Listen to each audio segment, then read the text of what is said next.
Hello and welcome to Magical Travel Adventure. I am Lauren, your host, and today I am here with Keeley, a fellow travel agent. Hello, Keeley. Hi, Lauren. And we are here to talk. Well, no, I am not here to talk about it. Keeley is here all to talk about Halloween Horror Nights at Universal Studios. And we have kind of spooky lighting tonight for you all. And for some reason, I decided to do this at night. So, but first, Keeley, why don't you tell everyone about yourself a little bit too? All right, so my name is Keeley. I am from Baltimore, Maryland. I grew up going to Disney and Universal. I've been going since I was like 6 years old. I bullied my parents into taking me, really. My brother wasn't old enough, but I was like, we need to go. So I've grown up going to the parks. I love everything about it. I actually just added my fun fact onto our website was that I was on Slime Time Live at Universal Studios in 2003. And my team won. Yeah, but my grandparents recorded over top of the VHS tape. That's how long ago it was. I don't have any proof, but yeah, so that's a little about me. That's so cool. And Universal is so different now, also. That's gone. Yes. So Keeley's information is below in the show notes. She is a fellow travel agent with me at Carry On with the Magic, and she knows it all. So, but Halloween, oh my God, Halloween Horror Nights. I just always abbreviate HHN because I can't say it. I do the same. So I have never been because like Mickey's Not So Scary at Disney is scary enough for me that there's like no way. My husband will tell you like he like comes into a room and I'm scared. So you get to tell us all about it because it's coming up and there's still stuff we don't even know about it yet. Nope. Speculation maps still running strong. I think we're only 3 houses down out of 10 and we have no scare zones yet. So yeah, it's still, there's a lot going on that we're trying to figure out.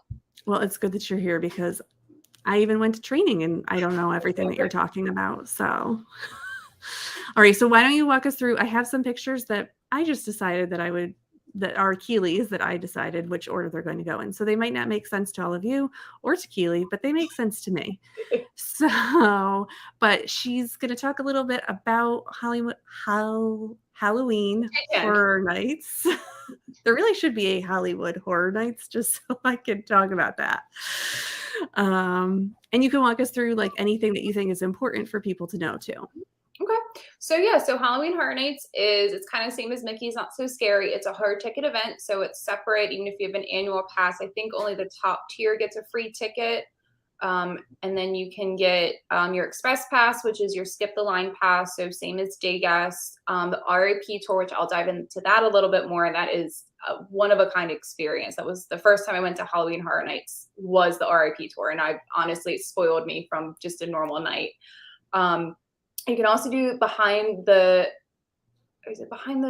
mask tour, which is something that you would probably like. And also I told Cheryl to do that too, because that's like the not scary part of it. Like you can go during the daytime and just see the sets, which the sets are phenomenal. It's movie quality level, whatever you want to call it, sets. It's just, you have to go through several times to really catch it. But honestly, that's why I like watching YouTube videos about it either before or afterwards, because then you get to catch those fun details. So that's kind of your ticket basics. As I said, there's about 10 houses every year. It's a mixture of IPs, which is intellectual properties. And then they have original houses that are created by the event showrunners. Same with the scare zones. It's kind of like a mixture. Like when we went 2 years ago, and that's when this picture was from, was Halloween Horror Nights 29 in 2019. They had a Zombieland Double Tap. They had a Rob Zombie house, which actually I think the next slide goes into it. Yeah, it goes into what the Rob Zombie house was, which was House of 1,000 Corpses. And that was really fun. It's not, I mean, it's scary, but like that's like Die Hard, like Rob Zombie. Just to me, like House of 1,000 Corpses, like that's like my Halloween movie. Like that's when I know it's Halloween time.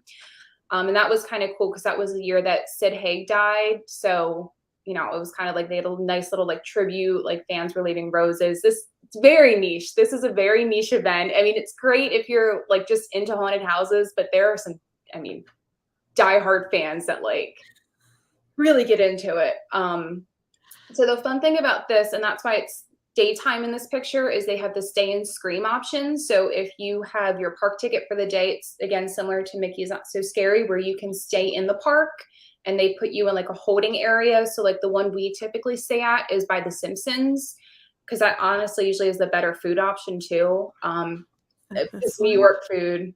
Yeah, so that's kind of like that's close-ish. Well, that's close-ish, but yeah, close-ish area.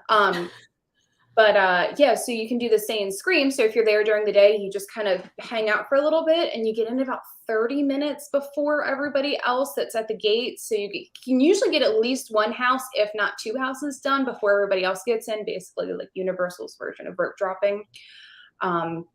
That was from The Good Guys. That was from 2018. So we didn't go that year, but they had the Chucky Scare Zone. We didn't go that year, but we were in Universal. Obviously, it was going when it was October time. But yeah, so that was really fun. And it's even during the day, they leave all their props up. They leave everything up. So you still get some of it. Like you're not going to obviously get like the scare actors and all that, but you still get to experience some of it. Which again is good for people who don't like being scared. So this picture is pretty cool. So this is another kind of perk that you don't think about when you're there. Everybody at Halloween Horror Nights is there to do the houses, the scare zones, all of that. They're not there to really walk around the rest of the park.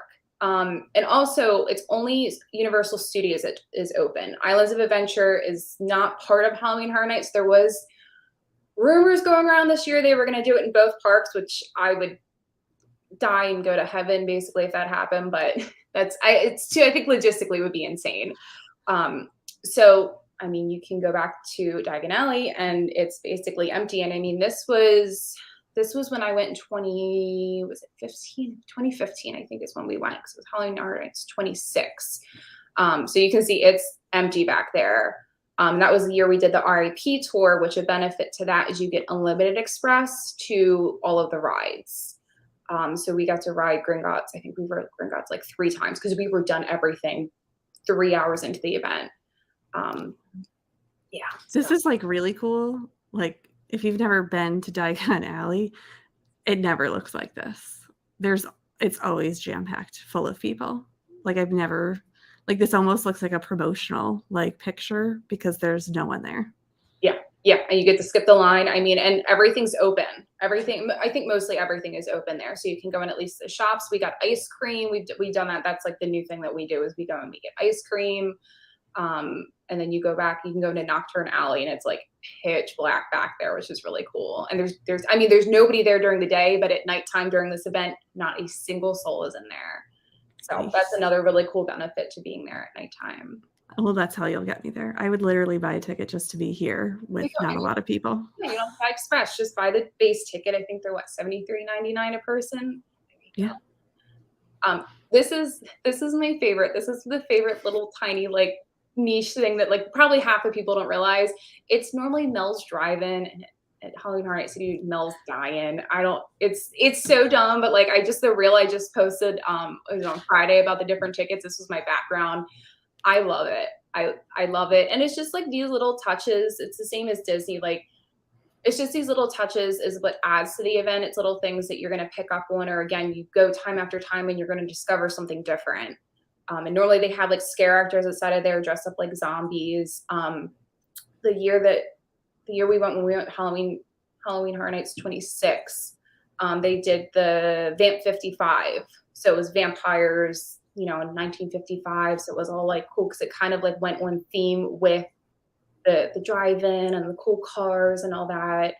And that's all really fun about the scare actors is they interact with you too. Like they engage with you. They're not just like going to jump out. Like they'll play along. They like give you props. It's like a whole like interactive thing. That's really fun. It's different from the houses because the houses, they just going to jump out and scare you. But yeah, the scare zones, they interact with you and scare you at the same time. All right. Well, Haley said that she is good with just seeing the sets with me. So she and I will go during the day and see the sets, and then we'll just be hanging out in Diagon Alley together. Haley and I agreed. I'm gonna go to Mickey's Not. I love Mickey's Not So Scary. I will go to Mickey's Not So Scary, and then we'll just all jump over to Halloween Horror Nights. I won't go first though. When I go with my friends, I make them go first, and I make my fiance go first. And then I scream and then laugh. That's how I do it. So. Oh, all right. So this is my favorite little like kitschy thing that they have there is they have a nurse walking around with blood bags. They're basically Jello shots. I don't really like Jello shots, quite honestly, but like I had to get one of these. Like I could not get one. I still have the bag. I think I like went in the bathroom afterwards and like rinsed it out with soap. So I'm like, I'm keeping this. It's somewhere around here. But yeah, so you get it off and it's like it's all hooked up. It's like the wildest thing. And I mean, obviously it's it's probably I think they're like $15 or $20, but it's just one of those things that makes it more immersive and really creepy and really fun. And people are kind of dressed up. There are people, again, it's like the hardcore people that dress up. It reminds me of the Mean Girls, and she's like the hardcore girl. Just remind me of that. But yeah, like the really hardcore people that are like super into it, they'll dress up. Most people just wear like, if they have memorabilia or like t-shirts from like the houses that year, or like I always wear a Halloween Horror Night shirt that I bought.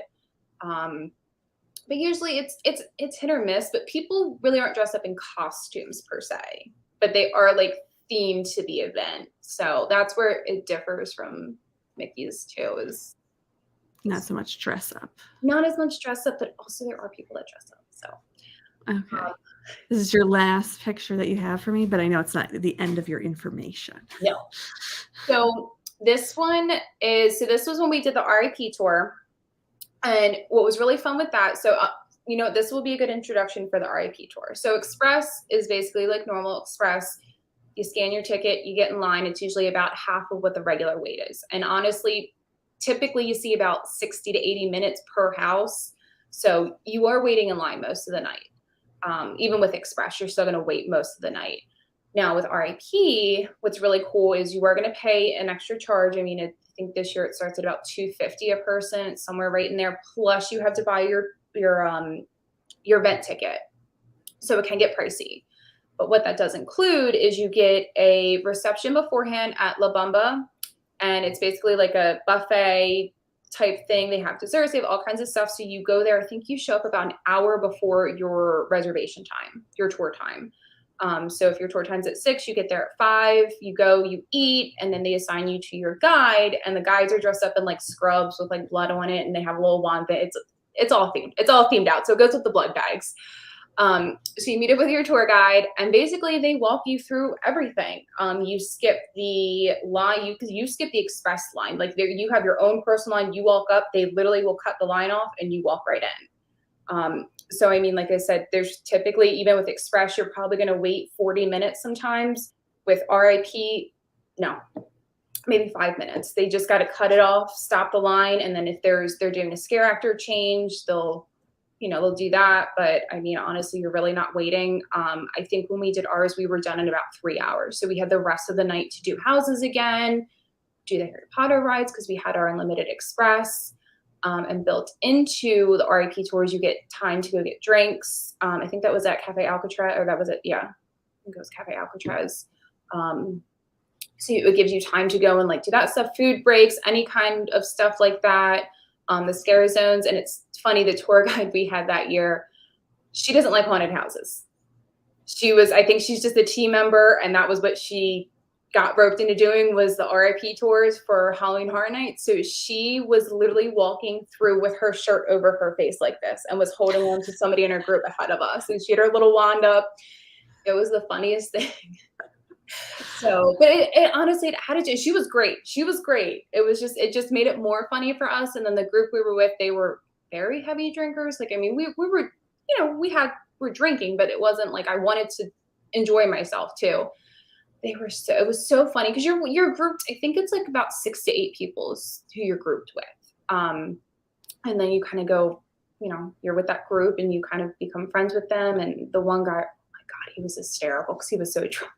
It just added to it because it's also a very adult event. It's not like there are some kids running around, which that's at the parent's choice, but it's a very adult event, and there's cussing, there's chainsaws, there's screaming, there's the Rob Zombie scare zone that I was talking about. The girls wearing like lingerie and stuff, and there's fire. It's like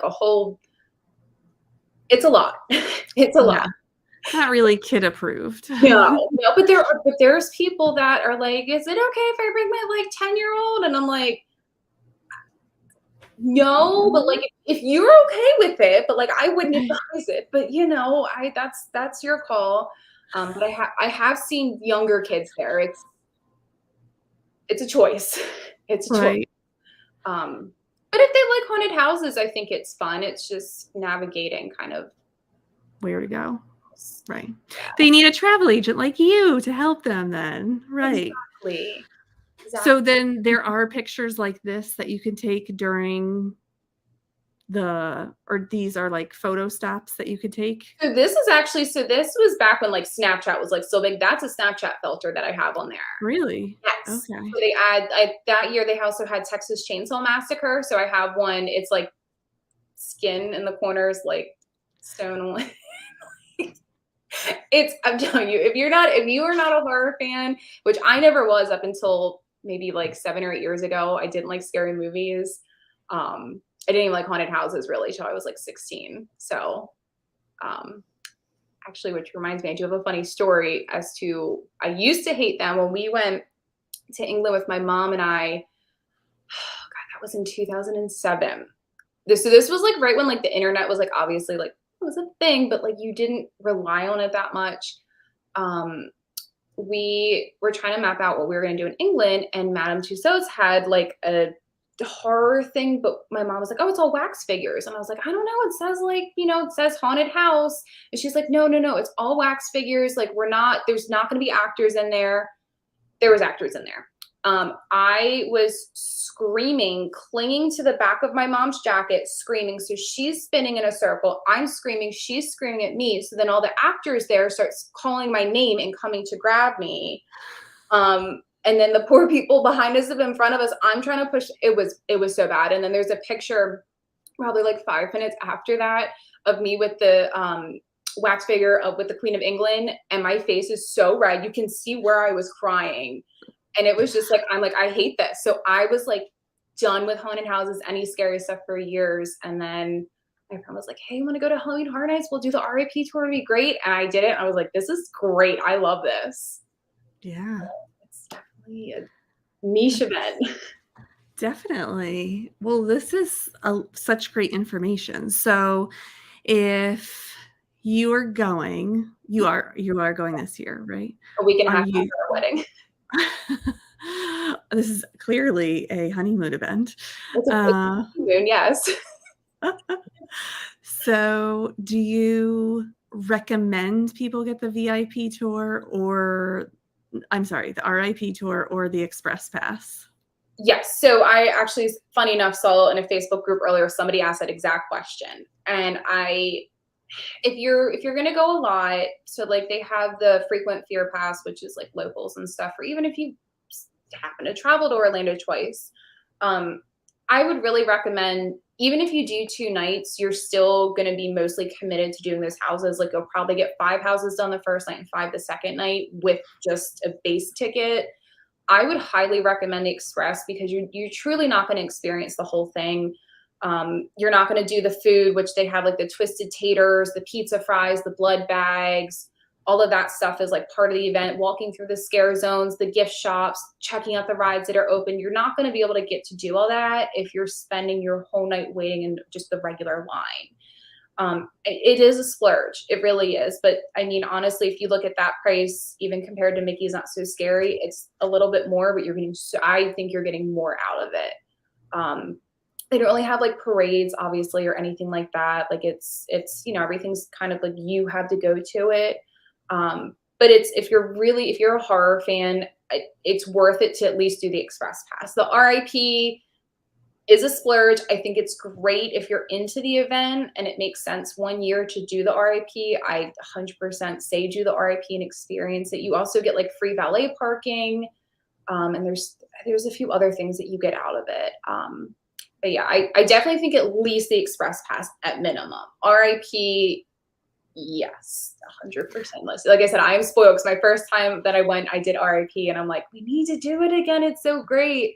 But yeah, I would say minimum express and then 1 year splurge on the RIP if you really find that you love the event, because it is so worth it. It's like doing a VIP tour at Disney. Like you just have to do it once because you're such a fan of it. So Yeah, definitely. All right. Well, thank you so much, Keeley. This was such great information. And again, Keeley's information is below if you have any questions, and we'll have to have you on again because you are just a wealth of knowledge of so many things. I love to talk too. So well, that's great. That will do it for today's show, and we will talk to you next time. Bye.